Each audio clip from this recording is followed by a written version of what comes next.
pelo professor doutor Eurico de Lima Figueiredo, professor emérito da Universidade Federal Fluminense. Convidamos os palestrantes e o moderador a ocuparem seus lugares à mesa.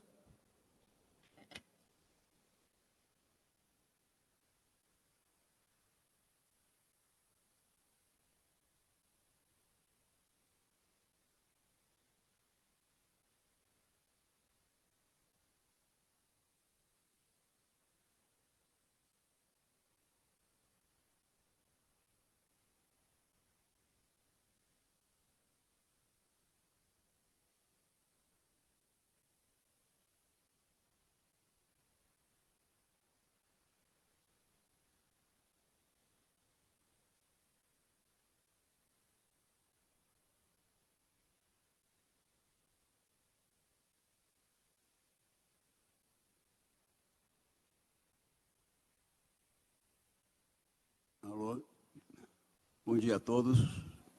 Satisfação estar aqui, na figura do meu amigo, querido, no grande esquadra Bacelar. Cumprimento a todos. Vamos passar, então, aqui a fase de perguntas, respostas, debate. Eu recebi 10 perguntas.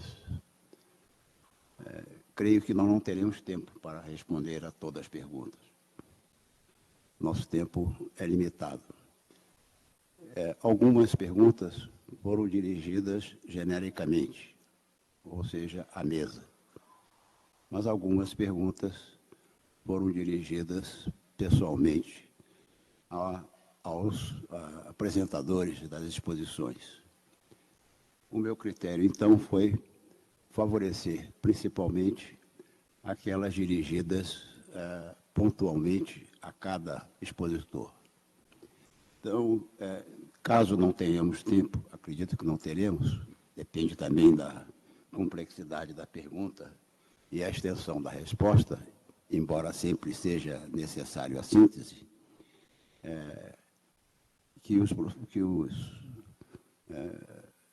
aqueles que respondam procuram ser breves, sintéticos, né, pontuais.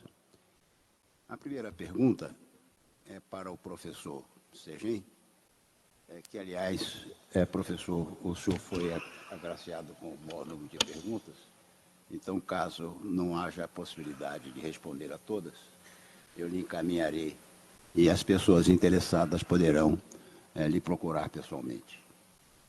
Então, a primeira pergunta, dirigida ao professor Sergem, eu procurei também, o outro critério foi, como aqui nós estamos na Escola de Guerra Naval, aquelas perguntas que fossem de interesse da Marinha, em particular, e, em geral, a questões da defesa. Então, a primeira pergunta caminha exatamente nesse sentido. Considerando o aumento do tráfego marítimo, com a implementação dos projetos de transição energética offshore, como o senhor avalia o papel da Marinha do Brasil nessa transição? O som, acho que... Parece que não ouviram muito bem. Desculpa, eu vou falar novamente. Considerando o aumento do tráfego marítimo, com a implementação do projeto de transição energética offshore, como o senhor avalia o papel da Marinha do Brasil nesta transição? Eu vou tentar ser breve, o assunto é muito amplo, né? A Marinha tem uma relação intrínseca com o oceano e eu diria que toda essa logística para essa transição energética, ela vai depender fundamentalmente do apoio da Marinha, seja no planejamento espacial marinho, como foi dito aqui pelo almirante Jacques, almirante Guida, seja no desenvolvimento de tecnologias avançadas que possam vir a contribuir nessa transição. inclusive na transição que nós consideramos dos biocombustíveis quando se fala de transporte marinho. Então, eu não vou me alongar aqui, mas o papel da Marinha é fundamental, tanto no apoio quanto no desenvolvimento conjunto de atividades ligadas à transição energética. Bom, Fernando, por favor. Professor, complementando também, eu acho que é importante ressaltar, acho que ano passado eu estive com o almirante Paulo César na SB Hidro, e nós comentamos, cada parque eólico desse demandará a realização de um levantamento hidrográfico categoria alfa para a instalação dele e depois, anualmente, um categoria bravo para manutenção. Haverá, com certeza, um aumento de demandas dentro do Centro de Hidrografia da Marinha, bem como os nossos portos precisarão ser adaptados para os navios que irão operar a instalação dos parques eólicos.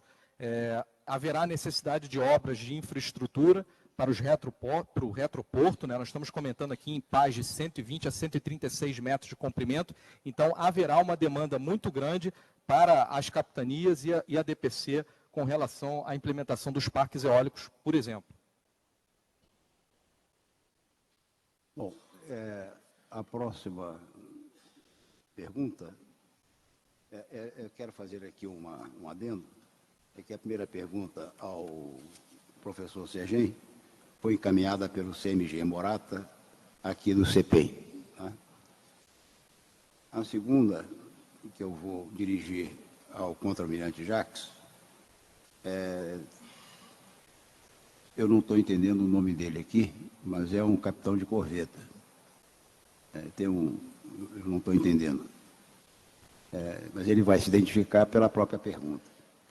A materialização do PEM poderá levar a Marinha a rever o seu atual plano de configuração de força?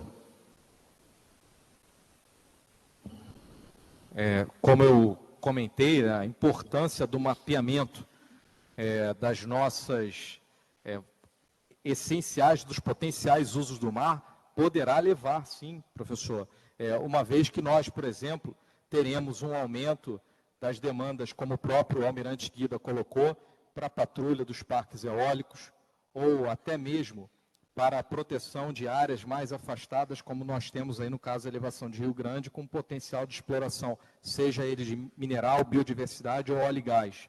Então, com certeza, o planejamento, por ser cíclico, tanto o PEM como o de capacidade da força, poderão ser impactados, sim, pelo mapeamento das informações que possam ser geradas com o PEM.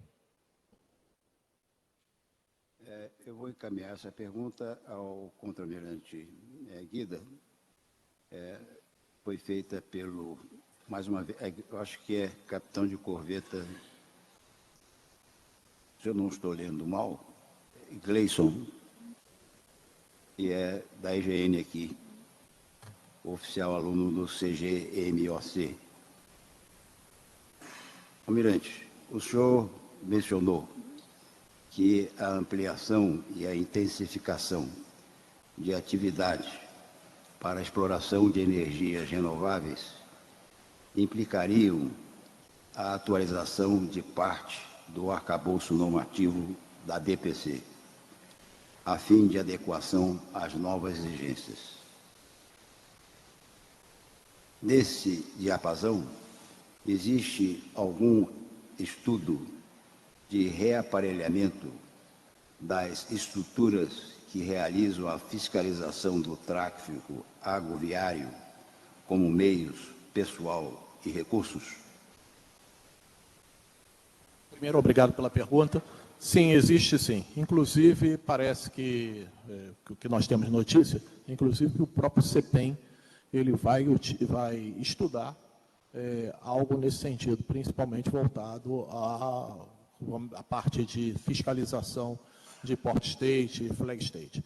Mas dentro dos processos que a capitania, que a DPC tem capitaneado, a gente tem buscado ampliar os sistemas das diretorias de portos e costas, tentando fazer com que a limitação de pessoal e material, que é constante, a gente trabalha dessa forma, sempre trabalhou dessa forma, e continuará trabalhando dessa forma. As demandas, elas sempre serão maiores do que as nossas condições de material e pessoal. Elas sejam supridas ou minimizadas, tá, com o aumento, tá, do estudo e das condições de, vamos dizer assim, de material, de processos, de melhoria de processos e melhoria dos nossos sistemas dentro da diretoria de Portos e Costas. Então, o nosso estudo, nosso trabalho lá tem sempre sido melhorar os processos, melhorar a parte de material e melhorar a formação de pessoal. Nós temos buscado esse trabalho, principalmente na área do pessoal de segurança do tráfego aquaviário, tanto de pessoal quanto de oficiais quanto de praças. A pergunta agora é dirigida à mesa, então ela pode ser respondida ou por cada um dos expositores que acharem mais identificados com a pergunta, ou todos podem se responder à pergunta. Não é? A pergunta é do CMG Rocha Violante e dirigida à mesa. E a pergunta é a seguinte: não há PEM, Planejamento Espacial Marinho, sem internacionalistas, cientistas políticos, filósofos, historiadores, geógrafos, biólogos, oceanólogos, antropólogos, enfim, sem todas as ciências que estudam a interação do ser humano com seu espaço.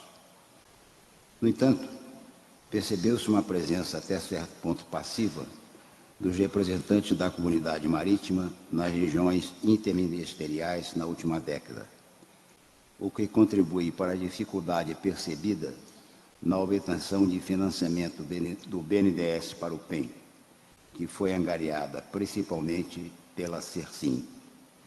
Pergunta: haja vista a pequena ordem de grandeza de recursos para a elaboração do PEN, na casa de 10 milhões de reais para cada região, os senhores percebem como possibilidade futura de novos recursos para o PEN o uso de emendas parlamentares favoráveis a este projeto? Pergunta geral. Poderia, professor? Mas eu vou também caminhar também aos contra-almirante. Posso introduzir e depois passo para o almirante, porque eu sou especialista em falta de recursos. Eu também. As universidades têm essa especialidade. Então, eu diria que esses 10 milhões, aí, aproximadamente, né, é um ponto de partida importante. E eu sinto que o resultado desse trabalho vai ajudar a alavancar novos recursos e demonstrar a importância desse trabalho. Eu acho que é muito relevante que tenhamos resultados, né, parciais que mostrem à sociedade e motivem a sociedade para esse trabalho do planejamento espacial marinho. Só isso que eu queria dizer. Eu acho muito importante resultados ao longo do percurso para que isso sinalize que algo muito relevante está sendo executado e, eventualmente, novos recursos serão necessários. Que é o dono aqui. Professor, nós já tivemos tantas conversas sobre onde a gente conseguir recursos para isso, né? Eu concordo com o comandante Rocha Violante. O problema é que nós temos uma dificuldade que o PEN é uma ferramenta que deve desconflitar o uso e conservação. Então, uma das empresas que nós tínhamos visualizado inicialmente como um potencial financiador do PEN é uma empresa que talvez o lado da conservação não quisesse que estivesse participando do PEN. Então, essa é uma dificuldade que nós tivemos que vencer nesse primeiro impacto, mas eu também concordo com o professor Segem que a partir do momento que os resultados sejam feitos e apresentados de maneira técnica, de maneira expressiva, nós tenhamos a oportunidade de receber aporte de recursos de outras instituições. Então, nós já conseguimos, dentro da CIRM, por exemplo, convidar o Instituto Brasileiro do Petróleo, que dispõe de grande quantidade de dados que seriam importantes para o processo de tomada de decisão, a participar como ouvinte do Comitê Executivo do PEN. Então, nós entendemos que no futuro isso seria possível. aporte de recursos de empresas que estejam interessadas em ver o resultado do PEN. Nós temos experiências de outros países que indicam a possibilidade de receber recursos do setor privado. Da mesma maneira, o recebimento de emendas parlamentares também é um canal que já está sendo trabalhado esse ano. Nós não trabalhamos no ano passado, porque não tínhamos o PEN inicialmente, o PEN assinado, agora já tendo, nós estamos fazendo uma aproximação com os parlamentares dos estados que estão passando pelo PEN agora, então Rio Grande do Sul, Santa Catarina e Paraná. Rio Grande do Sul com uma grande força política do distrito junto a alguns deputados que estão nos ajudando nessa aproximação, principalmente por conta do cluster marítimo de Rio Grande. Então, nós temos esse canal, sim, já bem delineado e com tratativas iniciadas dentro da CECIRM. O importante também é que as empresas que nos procuraram, querendo aportar recursos no PEN, que nós não pudemos receber, nós canalizamos para outras organizações militares da Marinha que, por exemplo, podem nos ajudar. Então, um exemplo, há uma discussão muito grande sobre os impactos ambientais das usinas eólicas, principalmente por conta dos ruídos impulsivos da instalação dos monopiles. Então, o nosso IAPM tem um estudo em andamento sobre monitoramento de ruídos acústicos e a empresa que nos procurou, eu automaticamente, por meio da CECIRM, direcionei essa empresa para que fizesse contato com a nossa ICT e tentasse ali aportar os recursos que poderão, de uma maneira ou de outra, contribuir para um processo de tomada de decisão do PEN. Almirante, gostaria de... Não. A próxima pergunta é do CMG Paulo Rocha, aqui do CPEM da GN. É dirigida ao senhor, professor Serginho. No contexto dos projetos de geração de H2 de baixa emissão, na percepção do senhor, é possível utilizar os SMRs, Small Modular Reactors, para a geração de energia para dessalinização? Todas essas tecnologias, em termos de geração de hidrogênio e dessalinização, quando a gente fala de energias oriundas do oceano, elas necessitam maior nível de aperfeiçoamento. O que nós entendemos é que haverá, ao longo dos próximos anos, uma atividade intensa nessa área ligada à geração de hidrogênio e dessalinização. Para se ter uma ideia, hoje o hidrogênio gerado por fontes fósseis, né, ele custa cerca de $1,50 por quilo. Quando a gente fala em eólicas offshore, né, nós estamos falando aí de próximo de 4.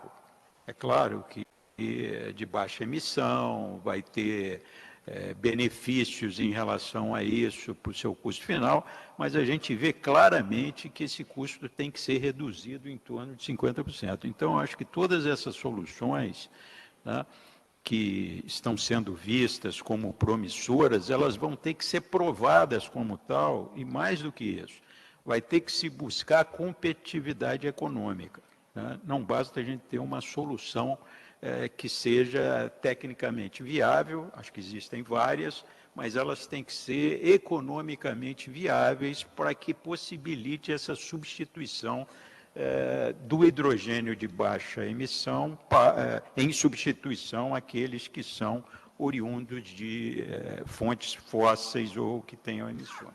Eu acho que, genericamente, é isso que eu queria responder, assim, sucintamente. Esse vai para o almirante. Tem alguns que a dificuldade de ler é um pouco complicada, porque as letras não são, assim, as melhores, né? Inclusive porque cada vez mais nós estamos escrevendo no computador e na hora de escrever fica difícil. Estou com dificuldade de ler algumas. Mas eu vou tentar essa aqui para o almirante Guida. É do capitão de corveta Leandro Santos.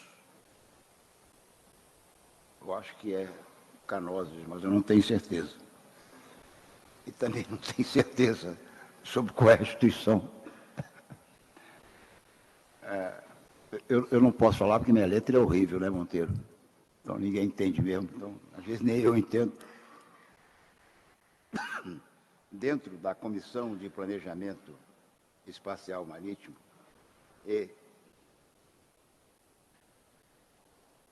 das diversas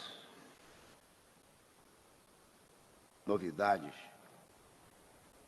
está difícil essa aqui, de transbordo dos navios, como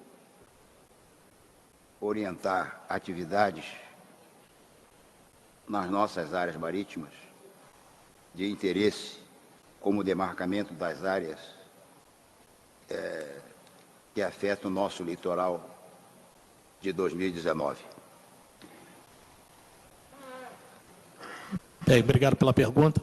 Na realidade, esse é o grande desafio, como nós colocamos lá no início, né? A diretoria de Portos e Costas, ela acaba tendo a bicicleta está andando e a gente tem que sentar ali na bicicleta, aprender a andar e começar a delimitar ou a fazer a legislação para todas essas novas atividades.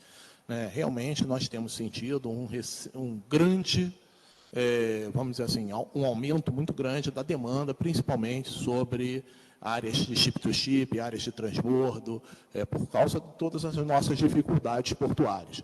A gente tem decréscimos de calado ou alguns portos onde o calado ele não é suficiente para os navios que efetivamente fazem o transporte com, vamos dizer assim, com facilidade, com aspecto econômico, no aspecto econômico. Então, a diretoria de Portos e Costas, ela tem feito um trabalho muito grande, e até voltando para uma pergunta anterior que foi colocada, nós temos usado a tecnologia muito ao nosso favor. A diretoria de Portos e Costas, ela tem exigido, dentro da sua normatização, simulações em fast time e real time, envolvendo a academia e envolvendo as empresas, para que essas áreas sejam implementadas e nós consigamos mapear todos os riscos e mitigar os riscos. Então, de alguma forma, a gente tem envolvido, sim, as diversas empresas e, com isso daí, sem dúvida, isso tem sido custeado pelas empresas, ou é interesse da empresa. É óbvio que a empresa vai custear todo esse trabalho teórico de mapeamento das dificuldades nas determinadas áreas, até que essas áreas sejam implementadas para que a gente possa fazer a nossa normatização e mitigar os riscos. Obrigado. Essa é do capitão de corveta Fonseca, aqui do CEP, e é dirigido à mesa. Então, da mesma maneira, todos podem se manifestar, ou então apenas um achar mais confortável para responder. Mas eu acho que é uma pergunta de caráter genérico, que pode ser respondida por cada um dos expositores. Existe alguma comparação internacional dos problemas a serem enfrentados na aplicação do PEM? Quer dizer, é uma pergunta de política comparada, né? Eu gostaria, professor Almirante. Eu acho que o Almirante pode iniciar. Nós, uma das primeiras atividades que nós fizemos foi exatamente buscar o benchmarking, conversar com outros países. Uma das experiências que nós achamos bem interessante, por exemplo, a Suécia não autorizou nenhuma atividade econômica na fronteira leste da área de jurisdição dela. Não tem nenhuma atividade econômica. E tem um motivo de defesa fortemente vinculado a isso. Então, essa foi uma das primeiras identificações.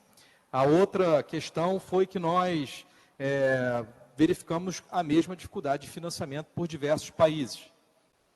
E alguns financiamentos acabam vindo de origem externa, o que nós acreditamos que não seja vantajoso para o país. Por isso, houve essa busca intensa por um parceiro nacional, que é o BNDES. Então, eu acredito que, politicamente, essa questão da defesa, ela é discutida em diversos níveis. Então, por exemplo, há argumentos legais montados no documento que regulamenta, por exemplo, o PEN da Suécia, onde o PEN da Suécia, a última entidade que se manifesta é a defesa. Então, podem alocar qualquer atividade e a defesa pode, no final das contas, dizer sim ou não. Um modelo similar, por exemplo, em Portugal, foi adotado também. Então, essas dificuldades, elas obviamente aparecem. E, por fim, a dificuldade que é mais normal é de estabelecer um canal de comunicação coerente, estável e funcional entre as autoridades ambientais e o setor produtivo. E isso está sendo muito bem delineado dentro da CIRM, como eu disse aos senhores, com a aproximação feita com o secretário executivo do Ministério do Meio Ambiente, que por iniciativa própria procurou a Marinha. É uma ação que ela é coordenada conjuntamente pela Marinha, o Ministério do Meio Ambiente, e pelo envolvimento da academia em todo o processo.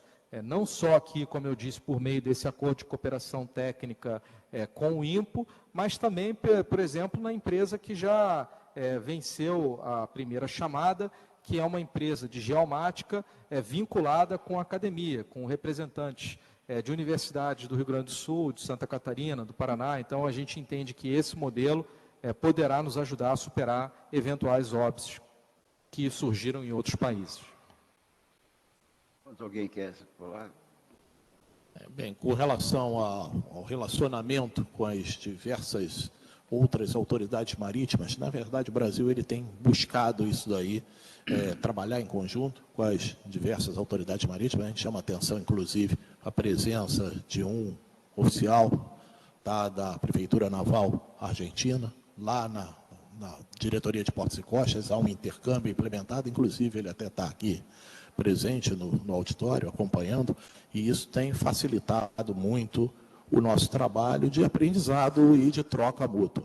Outro aspecto que nós temos fechado é um trabalho junto com a Guarda Costeira Americana, bastante voltado para essa implementação dos parques eólicos marinhos ou empreendimentos eólicos offshore.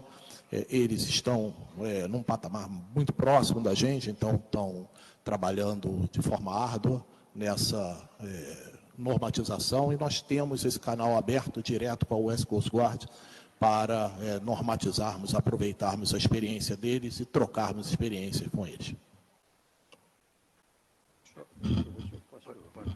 Comentário, só complementando, eu acho muito importante a mediação do poder público em relação ao PEN, né? Nós sabemos que esse planejamento espacial certamente é do interesse de muitas indústrias, de grupos que muitas vezes são muito poderosos e que certamente vão querer influenciar em detrimento de outros grupos, eu diria, por exemplo, comunidades que vivem de pesca artesanal, etc. Então, acho que é extremamente importante a mediação tanto do poder público e especificamente da academia, para que nós cheguemos a um ponto de equilíbrio e de justiça social para isso, né? Eu acho que é muito importante que o PEN seja visto como algo que vai contribuir para maior justiça social em termos dos empreendimentos que vão ser instalados no oceano. Almirante Jacques, dada a importância da coleta de dados e da obtenção de informações para o PEN, como está o andamento da coleta de dados e como está o engarrafamento, o engajamento dos diversos atores, tanto as governamentais quanto as privadas, no fornecimento desses dados?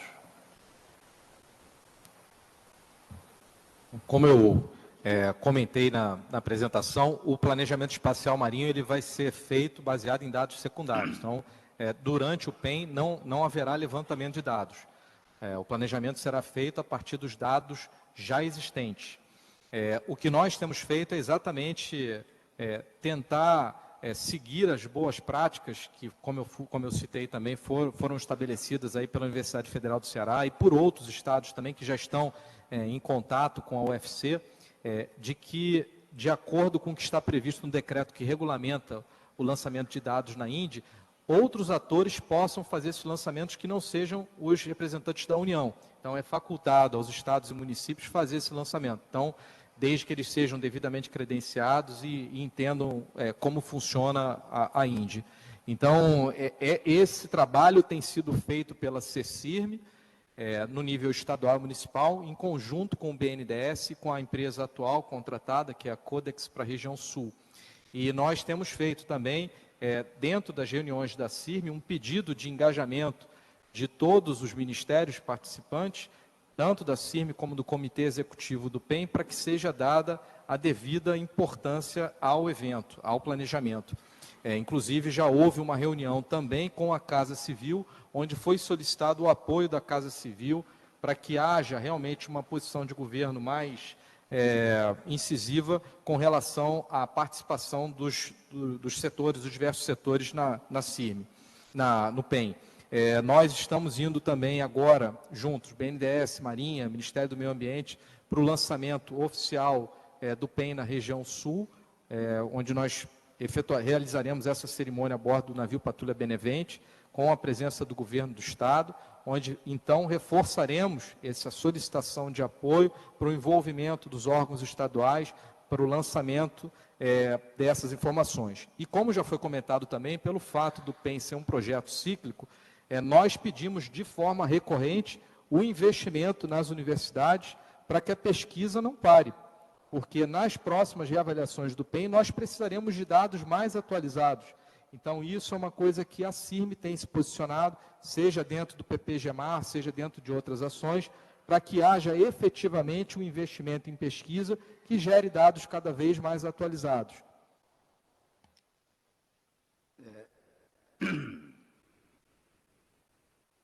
Essa eu vou dirigir ao almirante Guida. Só um detalhe, é que essa última pergunta, dirigida aqui ao almirante Jacques, foi feita pelo capitão de corveta Felipe Nunes, aqui da GN. Agora, ao almirante Guida, é também do capitão de corveta Açur, aqui da GN.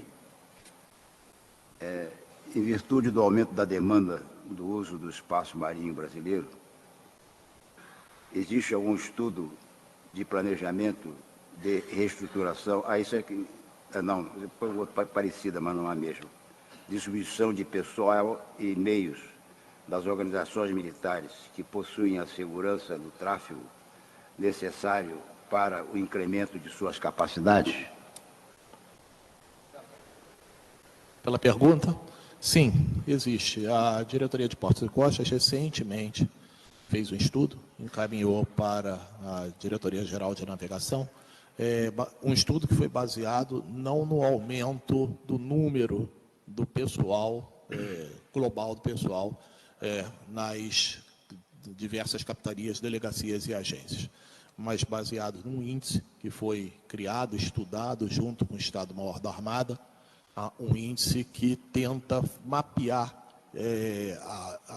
os processos realizados por cada capitania, delegacia e agência, sem computar a sua importância política, ou seja, tirando esse aspecto político. Vou dar um exemplo de quanto a Capitania dos Portos de Minas Gerais, Capitania Fluvial de Minas Gerais, ela realiza de processos, retirando a sua importância política como única organização militar ou uma das únicas organizações militares da Marinha no estado de Minas Gerais. E com isso foi feito uma proposta de readequação dessa lotação, não aumento da lotação global, da lotação do Sistema de Segurança do Tráfego Aquaviário, mas realocação dessa adequação de forma a que as capitanias com maior número de processos sejam mais aquinhoadas com o pessoal do que as capitanias, delegacias e agências com o menor número de processos. Esse aqui é para o professor Segem, é do CMG Franco, aqui do CEPEM. Não, esse aqui já foi respondido, mas é outra. Vamos ver aqui. O professor Segem é do CMG Fábio Moraes, aqui do CEPEM da GN. A instalação de novas estruturas, de infraestruturas, trazem, eu acho que é gastos, desafios.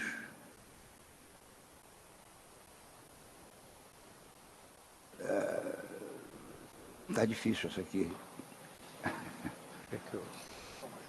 Eu quero.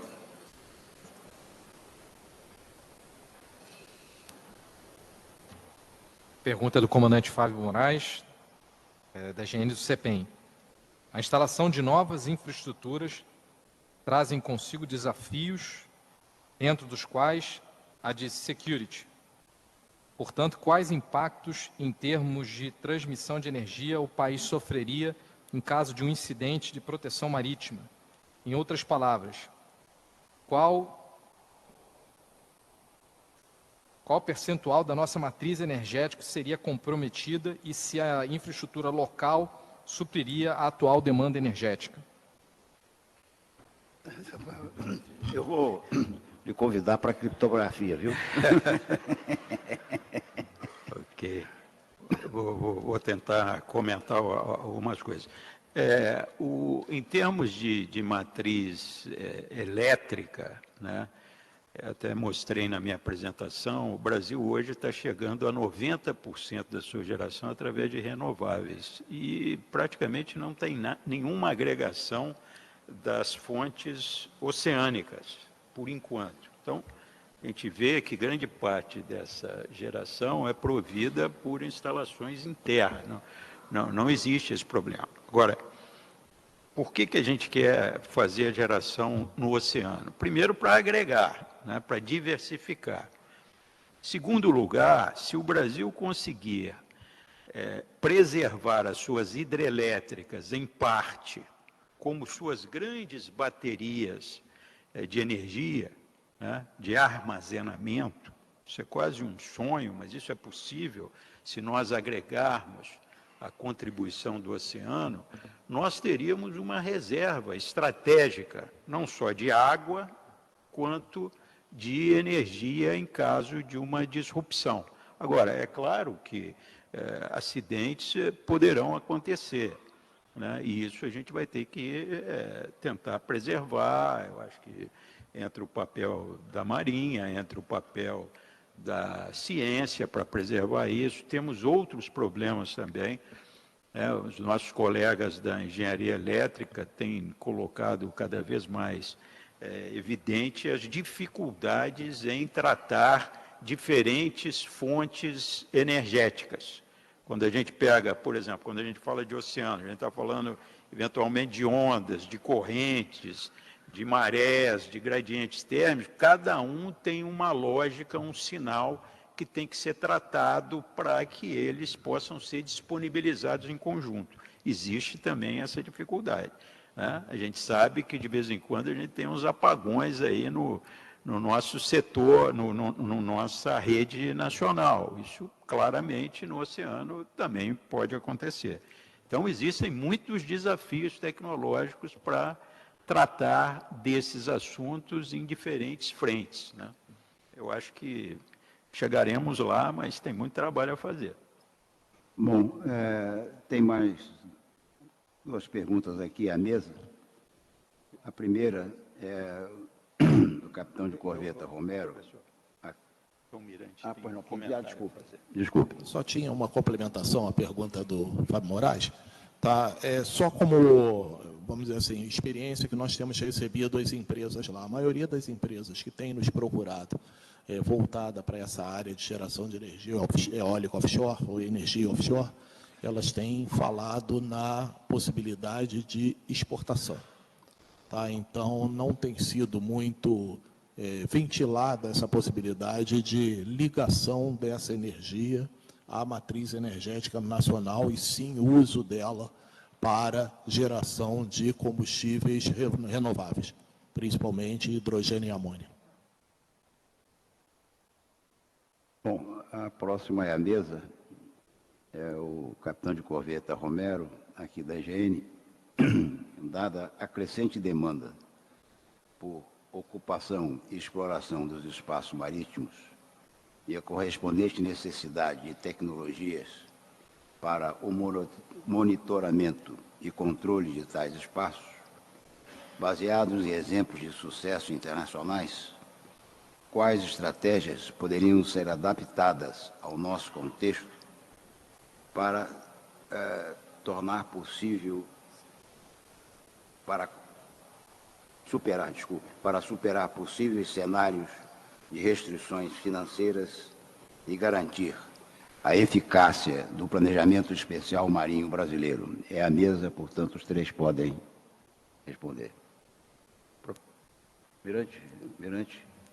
Professor, eu vou trazer essa discussão para alguns anos atrás, quando nós começamos a exploração do petróleo no mar. A solução pode ser a mesma, por isso que nós conversamos sobre a importância da discussão das políticas públicas. A mesma solução que trouxe o royalty do petróleo atrás, que possibilitou a aquisição, a obtenção dos NAPAs 200 toneladas, pode ser uma fonte de recurso.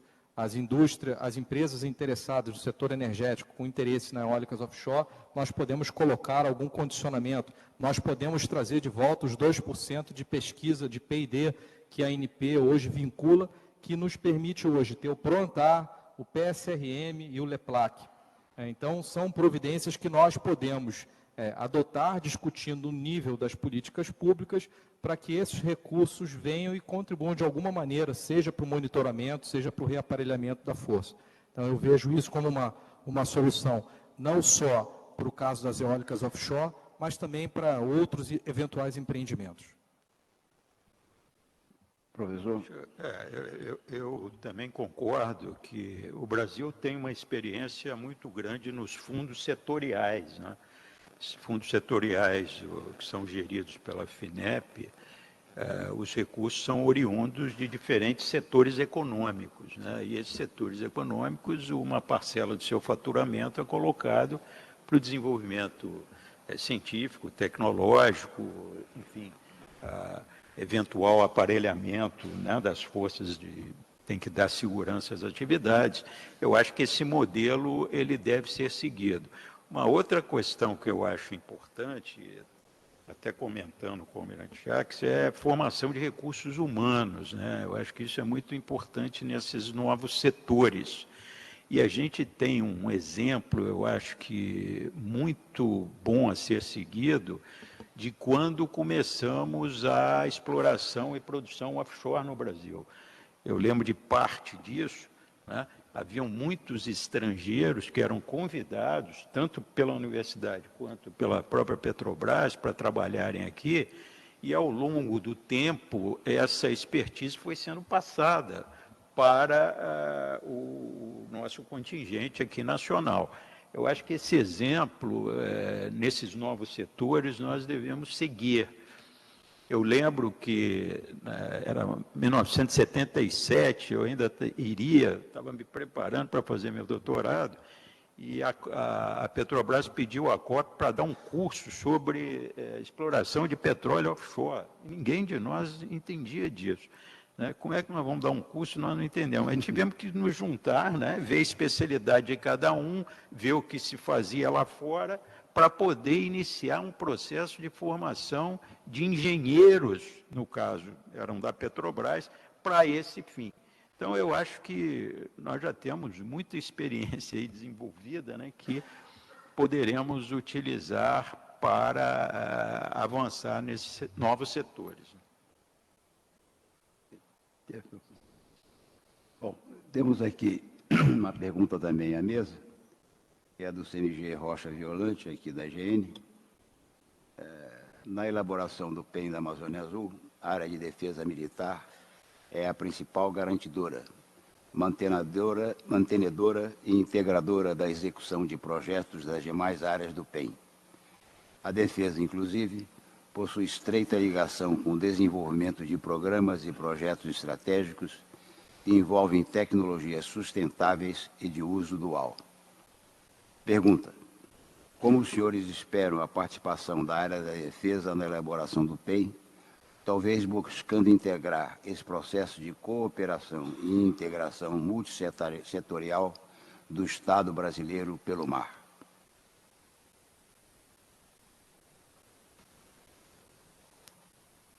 Então, hoje é ex-imediato, ex-comandante subordinado, todos eles tentando me testar aqui, mas a gente vai sobreviver.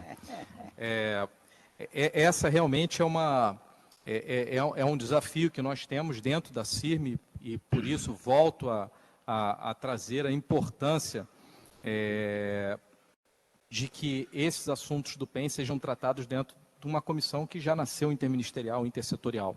Eu queria dar alguns exemplos de grupos técnicos que são conduzidos dentro da CIRM, que podem exatamente potencializar alguns déficits que nós tenhamos. Então, recentemente nós recebemos uma demanda do SEMBRA com relação aos submersíveis. Então, nós olhamos e vemos que nós temos uma carência nessa área de desenvolvimento tecnológico, que pode ser potencializada pelo PEN, vista, identificada e trabalhada dentro dos grupos de trabalho que existem na CIRM.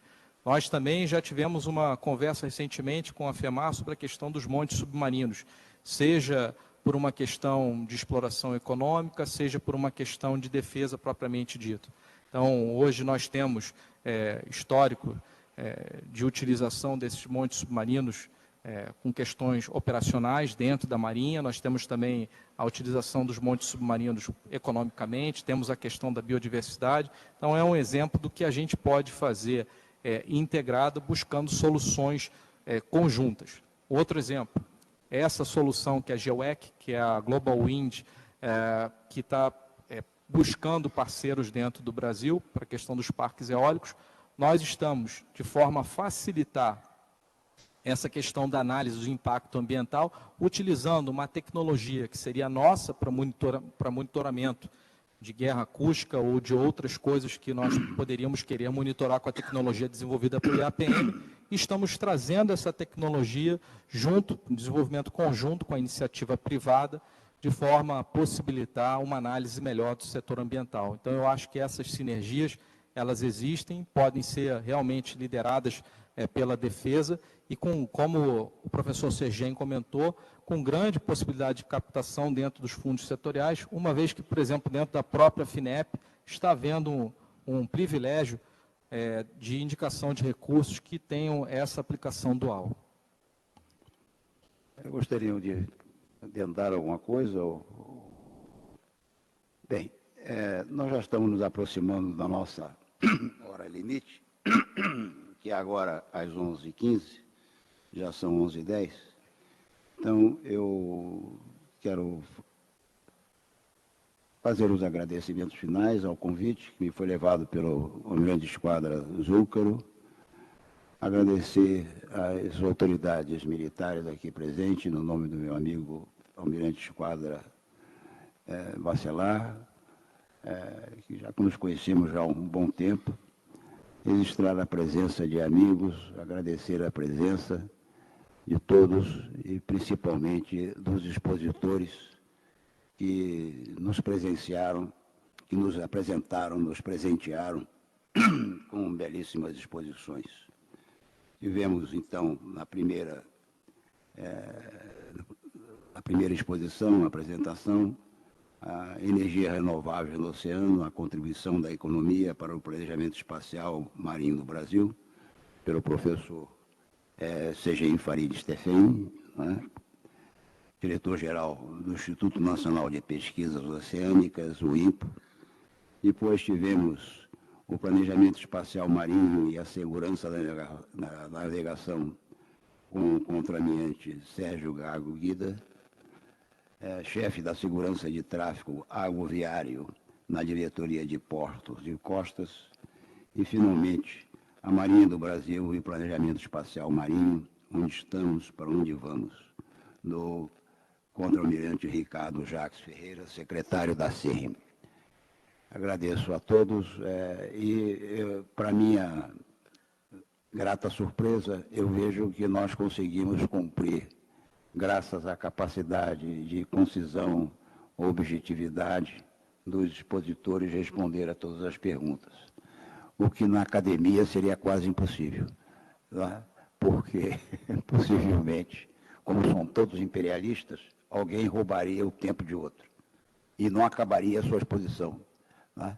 Então, eu cumprimento a todos por essas virtudes.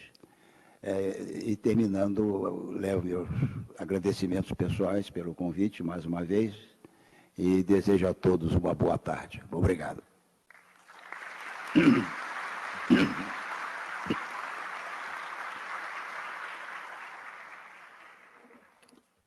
Convidamos o almirante de esquadra fuzileiro naval Paulo Martino Zúcaro para realizar a entrega dos certificados.